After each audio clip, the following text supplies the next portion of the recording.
नमस्कार, आप लाइव बिहार देख रहे हैं। मैं हूं राजमोहन तिवारी।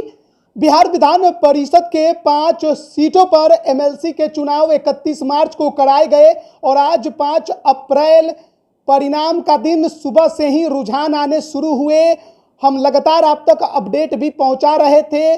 5 सीटों की यह लड़ाई बीजेपी बनाम महागठबंधन बताई जा रही थी, लेकिन बिहार की राजनीति में आज बड़ा उलटफेर प्रशांत किशोर ने करके दिखाया जब उनके समर्थित उम्मीदवार आफाक अहमद सारण शिक्षक निर्वाचन सीट पर उपचुनाव जीतने में कामयाब हुए।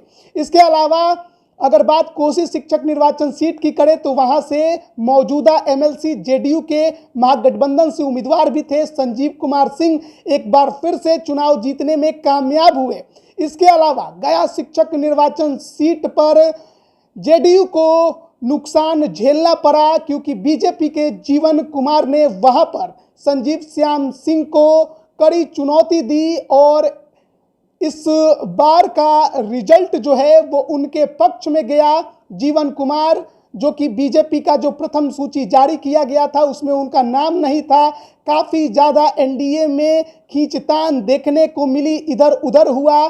चिराग पासवान पशुपति पारस के बीच में भी रार देखने को मिली और अंत में बीजेपी ने गया शिक्षक निर्वाचन सीट पर जेडीयू और महागठबंधन के खिलाफ जीवन कुमार को उम्मीदवार बनाया और आज परिणाम उनके पक्ष में गया है, वो चुनाव जीतने में कामयाब हुए हैं। इसके अलावा अगर बात हम अन्य 2 सीटों की करें, गया स्नातक की और सारण स्नातक की, तो यहाँ पर अभी लड़ाई जो है वो कांटे की देखने को मिल रही है। हालांकि महागठबंधन के लिए राहत भरी खबर यह है कि दोनों ही सीटों पर सारण स्नातक पर जेडीयू के वीरेंद्र नारायण यादव बीजेपी के महाचंद्र प्रसाद सिंह से लगभग 1600 वोटों से आगे चल रहे हैं, जबकि गया स्नातक की बात करें तो आरजेडी से महागठबंधन के उम्मीदवार पुनीत कुमार सिंह जो कि जगदानंद सिंह राजद के प्रदेश अध्यक्ष उनके बेटे हैं, वो कद्दावर नेता बिहार विधान परिषद के पूर्व सभापति पूर्व मंत्री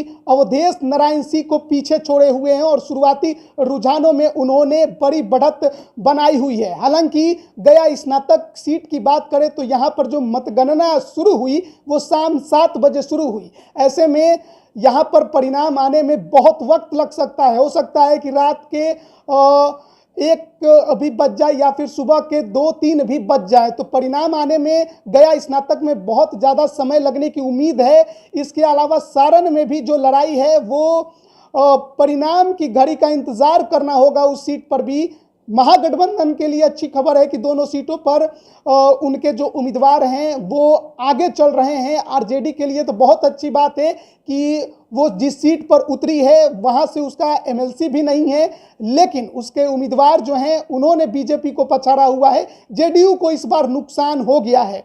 3 सीट उसके मौजूदा एमएलसी की थी, उन्हीं को उम्मीदवार बनाया, लेकिन 1 सीट पर उसे हार का सामना करना पड़ा है गया शिक्षक की सीट पर।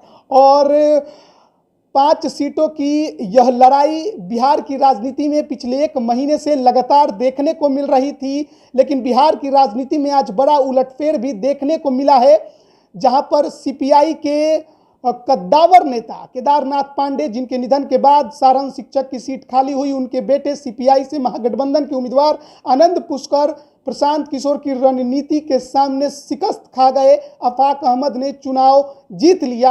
हालांकि अभी के बढ़त को देखें तो महागठबंधन जो है वो 3 सीटों पर बढ़त बनाते नजर आ रही है।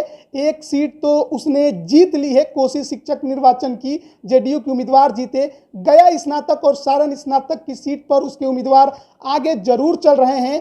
बीजेपी इन दोनों सीटों पर लड़ाई में है, यानी कि दूसरे नंबर पर मौजूद है। 1 सीट बीजेपी ने भी गया शिक्षक की जीत ली है, जीवन कुमार वहां पर जीतने में कामयाब हुए हैं।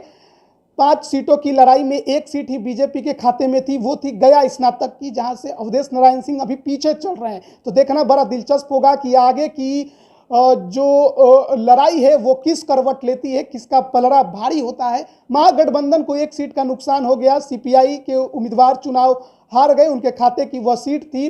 प्रशांत किशोर की रणनीति के आगे उन्हें शिकस्त झेलना पड़ा, लेकिन जो 2 अन्य सीटों पर महागठबंधन के उम्मीदवार आगे हैं, वो महागठबंधन तो उम्मीद करेगा कि वो बढ़त बनाए रहे और चुनाव जीतने में कामयाब हो, लेकिन बीजेपी के साथ उनका सीधा मुकाबला दोनों सीटों पर देखने को मिल रहा है। तमाम अपडेट के लिए देखते रहिए लाइव बिहार। आप सभी का बहुत बहुत धन्यवाद। लाइव बिहार यूट्यूब पर सब्सक्राइब और फेसबुक पर लाइक जरूर करें।